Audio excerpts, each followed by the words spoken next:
Hey guys, welcome back to chapter 16. In this video, we are going to look at redox reactions in real life, and then also talk about some terminology associated with them. So this whole chapter is about electricity, right? So an electrical current is defined as the flow of electrons, okay? So if we can monitor that flow of electrons, we can monitor that electrical current, or we have electricity, right? So as chemists, we're interested in chemical reactions. So what kinds of reactions will result in a transfer of electrons?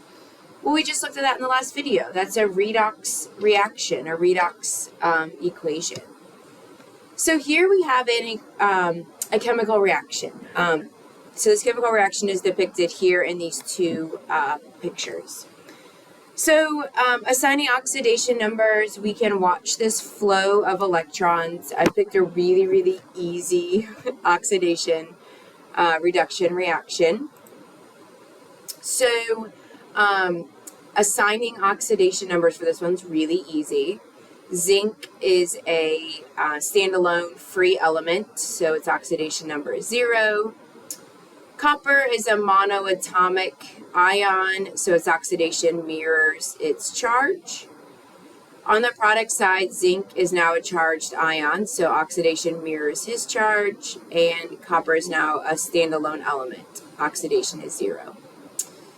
So we see that zinc went from a 0 to a positive 2 oxidation state. We see that copper went from a positive 2 to 0. So I always like to find the reduction. So positive 2 to 0, that number is reduced. So that's the gaining of electrons, GER. That means this is our oxidation. So gain electrons. GER, gain electrons reduced. This is our oxidation, loses electrons oxidized, okay? So during this chemical process, we see that zinc loses electrons and copper gains electrons. Flow of electrons. Now, what if we wanted to have an actual current? What if we didn't want this chemical reaction to take place, this transfer of electrons to happen, and that's it? We just watch chemistry happen. What if we wanted to actually monitor those electrons that are being transferred?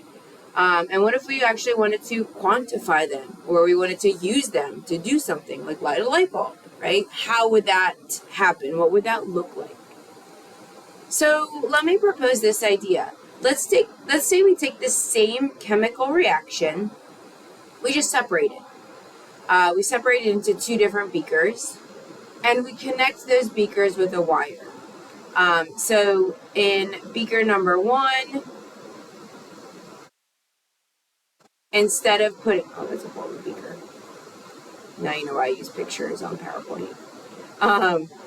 In reaction number 1, instead of putting zinc into a copper solution, why don't we put a piece of metal zinc,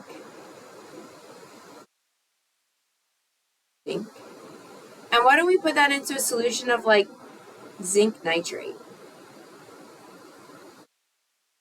And then over here in beaker number 2,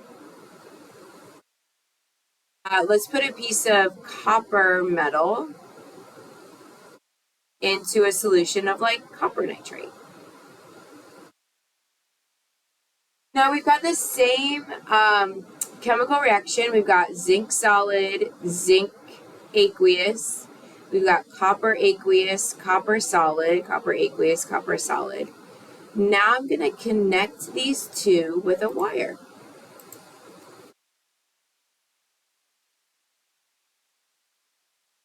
Now that I've connected those two with a wire, I have given the electrons something to transfer on.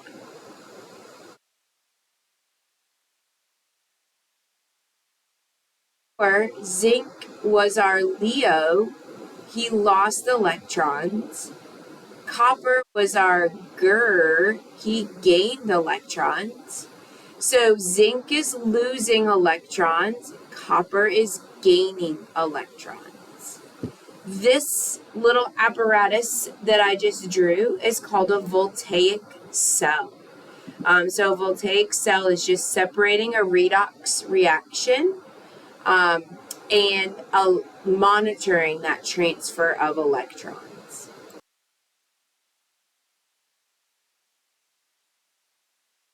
So here is there's some terminology associated with that voltaic cell, with that process. So this is the same picture that I drew for you. It's just much prettier. And we've got a light bulb in the middle so we can use that transfer of electrons to do something like light a light bulb. So a voltaic cell is an electrochemical cell that produces an electrical current. So electrons transfer from one reaction to the other. Each of these beakers that I drew are called half cells, where half of the redox reaction occurs. So in this half cell is where our oxidation takes place. This half cell is where our reduction takes place. So oxidation, reduction. Cathode. Oh, so these metal pieces here are called electrodes. So electrodes are just a surface, a conductive surface that allows for electrons to leave, allows for electrons to come in. That's what these metal pieces are. The cathode is where the reduction takes place. So that's where electrons come in. They're absorbed on that side. The anode is where the oxidation takes place. So that's the surface where electrons leave. So anode, they leave, and then cathode, they are absorbed or they come in or gained there. If we just let this happen, anode to cathode, without any like counterbalance, quickly these charges would get so far off that we wouldn't have any more transfer of electrons. So what this salt bridge is, they're not going to be tested on it, but it's here for that like counter ion flow. So as electrons are leaving here and this starts to get a positive charge, there's some negative charge that kind of balances that out, and vice versa. So just know that that in the middle is called a salt bridge, and it allows for like a counter ion flow. So looking at this voltaic cell, we know that the oxidation happens, the reduction happens, but let's take a look at what's going on the molecular level. So us as chemists, we're interested in protons, neutrons, electrons, and who's gaining and who's losing. So let's take a look at those atoms on these different electrodes. So what we see happening on the zinc side. So the reaction for the zinc side is zinc solid is turning into zinc aqueous with a 2+ charge. During this process, it's losing electrons, right? Leo, lose electrons oxidized. So what's happening is we have this zinc electrode, and on this zinc electrode is a bunch of electrons that are attached. When the reaction starts, so when we connect, the electrons start flowing.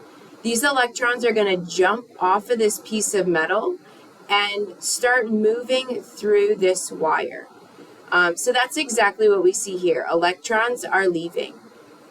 When that happens, this zinc atom becomes a charged particle, and it now gets dissolved in solution. So zinc, the ion, is soluble, and it'll dissolve in solution. That's why we see aqueous.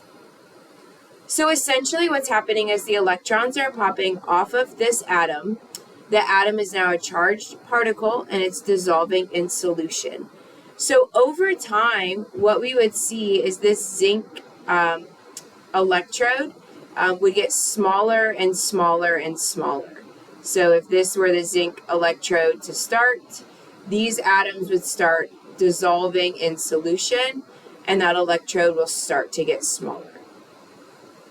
Now we go to the other side of this, and we, right? So over here is our copper cathode. As the electrons come in, they're actually going to interact with these copper ions that are dissolved in solution. So here's our copper ions. They all have a +2 charge. As these electrons come in, the negatively charged electron is going to be attracted to this positively charged ion.